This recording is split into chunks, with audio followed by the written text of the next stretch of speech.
really is wearing like some kind of carpet as a shirt. It's a really interesting time, huh? Bridget Riley is another artist that used complementary vibration and other color optics. So she's an English artist. She's still alive today, and she was primarily well known in the 1960s and 70s. She's considered an op artist and works primarily in painting. However, we will be seeing one of her screen prints at the print study room at the ASU Art Museum. I'm really excited to see her work in person because I've never seen it before. Her interests are less about psychedelic drugs and hippie culture, although I'm sure she was very influenced by what was going on around her. Her work is more concentrated, however, on color relationships and how it can give this feeling of movement through the patterning. So this isn't a picture of her, but someone just standing in front of one of her large pieces. She's really known for doing these color stripes, but she also uses checkered patterns or different kinds of shapes to create a grid. And there's just a short clip here where she's talking about how she thinks about patterning and what she wants it to create in her artwork.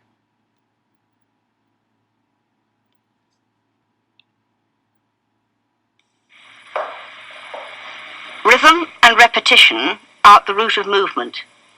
They create a situation within which the most simple, basic forms start to become visually active.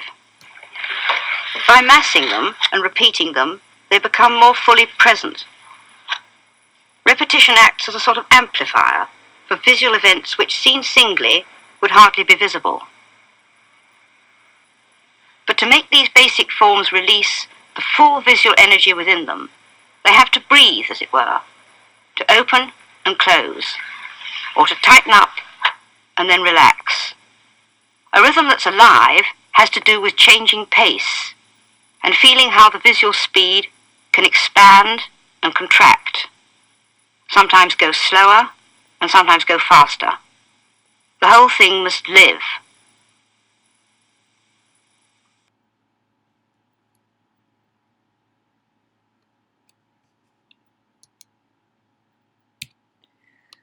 Local color is a very important concept in this unit. Local color is the general or base color an object appears to have under normal lighting conditions. So our mind tends to ignore the details in the color of an object just so we can easily identify it. So for example, this apple is red, but it has many shades and tints of red as well as flecks of yellow, gold, orange, and brown. So in this close-up image, you can see the brownish yellow, gold, there's light reds or salmon colors, as well as the straight red. Reflected color refers to how colors also can change under the influence of light, shadow, and atmospheric effects, which is commonly used in photography with white balance. If any of you are familiar with photography, there's different settings on a camera that you can change the temperature or the color of the light. And sometimes it'll look more blue, sometimes it'll look more yellow, and there's tungsten light, daylight, shadow. These are just a few examples. In this illustration here, you can see the difference of taking a photo of a lemon with the flash, which releases the light from the camera, and then there's an image of it which is natural light of sunlight coming through the window. One appears to be very highly saturated, while the other is more muted and naturalistic looking. So not only can it change in this sort of minute way, but if you shone, for example, blue UV light on a lemon that would totally change the color of the lemon. It wouldn't exactly be yellow anymore. It would start to cast the light, which is blue. So thinking about all these ways that color can be altered in our perception, it really makes you see reality, or what we think of as reality, in a new way. Our next project is called Consciousness and Color, which uses the theme of optical color as well as the idea of consciousness. There are three main components of the project. Otherwise, you have a lot of freedom in how to make the piece. But my three guidelines are: 1. You must use a given color palette. After the lecture, you'll be given a very close-up photograph of a familiar object, and you'll have to use a few colors from that palette. The second is from an opposite color palette, which you'll create in reaction to the first one. And 3, you must use one optical color trick from this lecture, or from the book reading. So other than these three things, the idea, style, and medium are all up to you. We've explored a lot of techniques so far, so what did you enjoy the most that you might like to try again? Or what process do you like to use from another class or in your spare time? It's really up to you. Another important thing I'd like you to focus on is how you'd explain the artwork to other people. Think deeply about the idea, be invested in the idea, and make sure it's something you really believe in. That way, it'll be the most inspiring. The conceptual theme is consciousness. So this is referred to as awareness. Awareness that we have the ability to think and perceive with our mind. It's also the waking state. Two other words you can consider are perception and transcendence. Perception is understanding reality through our senses: sight, touch, hearing, etc. Learning about perception opens up our awareness about reality, or our consciousness. So not only could this be considered spiritual, but also scientific or psychological, such as we've learned with in color interaction. Transcendence means moving beyond ordinary existence or knowledge. So what are some common ways of transcending everyday life? Maybe dreaming in your sleep, or meditation can take you to a place or level of consciousness. Maybe something adrenaline pumping like skydiving is a way to transcend the way we normally feel and experience reality. Whether you do or don't consider yourself spiritual, there's room for everyone to consider how humans interact with reality and with one another. The next thing I'd like to show you is Navajo sand painting. And sand painting is actually practiced by many cultures around the world, but tribes of the Southwest, particularly Diné, are well known for their paintings in sand. And so these are always temporary, and they're for ceremonial purposes. These ceremonies are for healing people. They are executed by a medicine man, and once the person who needs to be healed sits on top of this sand painting, there are forces from other parts of the universe that are actually coming through the sand painting as a portal and healing the person. Once the ceremony's over, the painting is destroyed. That's all it's really for. Actually, saving a sand painting and only using it for viewing purposes is considered profane. And it's not something that we can really watch a video of or anything, because it's a very private practice. Anyway, I think that the pigments that are used are really interesting. So they're all natural pigments from crushed stone, for example, gypsum. Buddhist mandalas are also considered sand painting, at least in Tibet they are. Buddhist mandalas are very complex and also temporary, and they contain sacred images of the Buddhist religion. So these are executed over several days, whereas the Navajo sand paintings are done within hours. And this is a collaborative kind of effort. So they're pouring sand through a metal rod very evenly and slowly together. And while they're performing this sand painting, it's a very meditative act and is taking them into this different kind of psychological state. And these are extremely beautiful, and they're meant to be that way because once they're destroyed, it's a lesson for the monks in the impermanence of life, or how everything goes away eventually.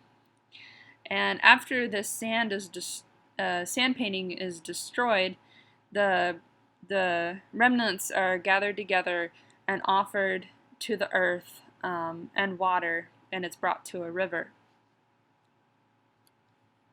Egyptian tomb paintings have always been so fascinating to me ever since I was a little kid.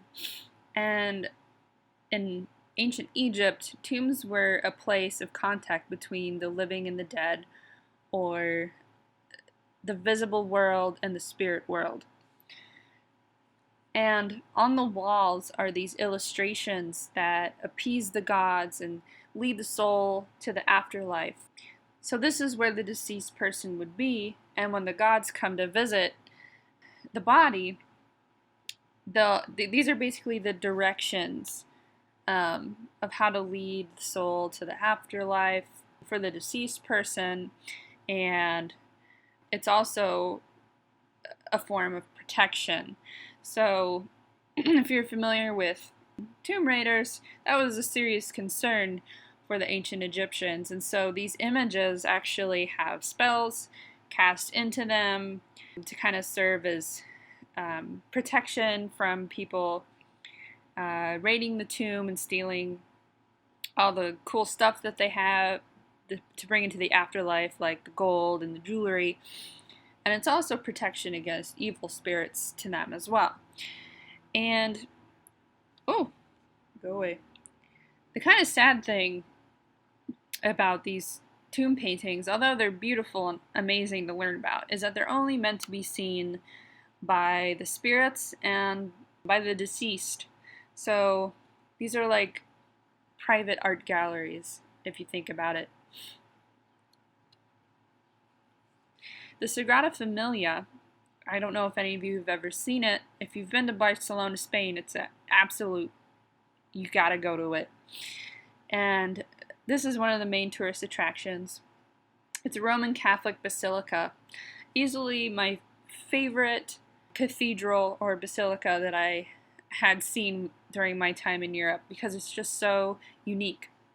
The design is by the Spanish architect Antoni Gaudí, and the construction has taken such a long time, and it won't be completed until 2023, I'm pretty sure. So they're still building some of the towers on the outside structure, but the inside is complete. So Gaudí was a really well-known architect because he had such a unique style.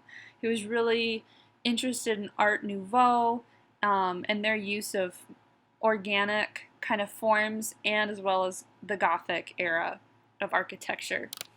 But he really took it to a whole new level. Something I want to point out is the symbolic light and the symbolic color in the windows. And light has always been seen as sort of an ethereal and spiritual thing because it's not tangible, but we see it, or we see with it all the time. And through this stained glass, he's able to manipulate the light and make it move through the basilica in a certain way. And he was a big fan of color, saying that color is the expression of life. So he definitely wanted to incorporate that into his work. This is the outside of the tower, or the outside of the church, and then the inside of the church looking up at the ceiling. For me, this was the most memorable part of my visit to the basilica, was the way that the columns connect to the ceiling. It looks just like a forest. and it's like a forest in another world. It's so incredible. This would be a really great episode of Art 21 to watch. I'm sure you're all familiar with Art 21. It's a program that was done by PBS for a really long time, and they just interview different artists and look at their work, and they have a theme, a conceptual theme behind every episode. So this one is from 2001, Spirituality. Just Google Art 21 and this episode, and you can watch the whole thing. It's about an hour long. Really interesting stuff. But here's just the preview of that episode.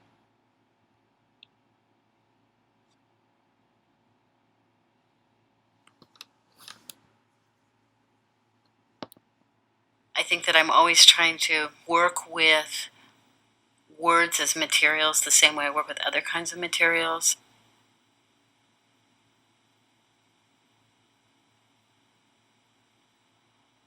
The Project Lineament, which is a title that comes from a Wallace Stevens poem, that flat two-dimensional plane of the page is made into a three-dimensional body because each line is lifted out of the book as if it is a thread. And that thread of text is run through the hands. It's tactile, it's touched, and that it creates a ball, which is the body of the page. I'm real interested in using like kitsch objects in trying to create spiritual-like altars.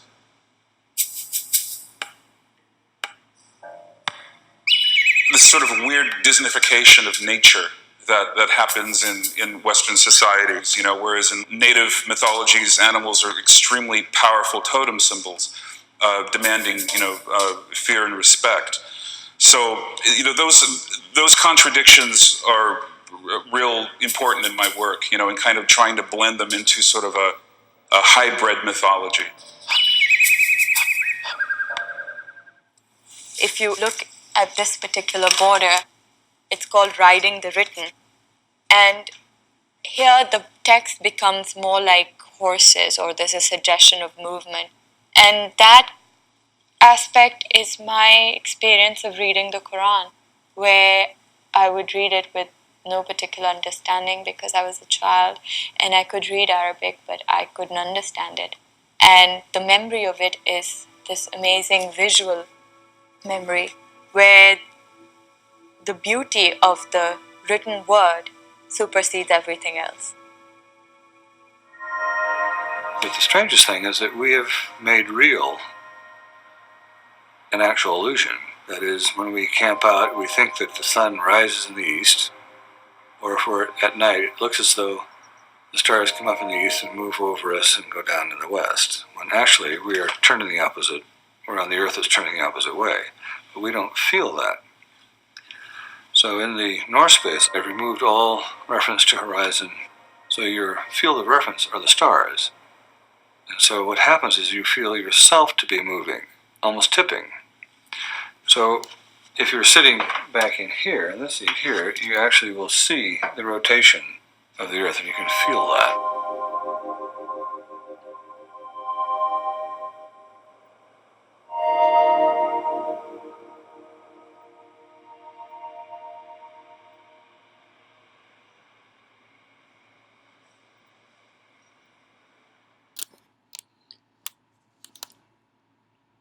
Cool. I just want to point out that any of these artists would be really great to look into if you are wanting some inspiration for your work. And the last artist was James Turrell, who we will also be visiting towards the end of the semester, which I'm really excited about. His work is very experiential and you'll remember it for a long time. So anyway, to just make sure that your progress is coming along, I'd like you all to email me on Wednesday when you go through the research part on the project handout. So you'll be doing some exercises today in your sketchbooks, and just scan those sketchbook pages and send them to me as an attachment in an email sometime on Wednesday. And Wednesday you'll be working from home, so I know that you'll be able to do that, and you'll have your computer nearby. So anyway, thanks for listening, and email me if you need anything. Like I said, I'm in Atlanta at a printmaking conference, but I always have my phone on me, so you can contact me anytime. And then I will see you guys next week. Have a great rest of your day.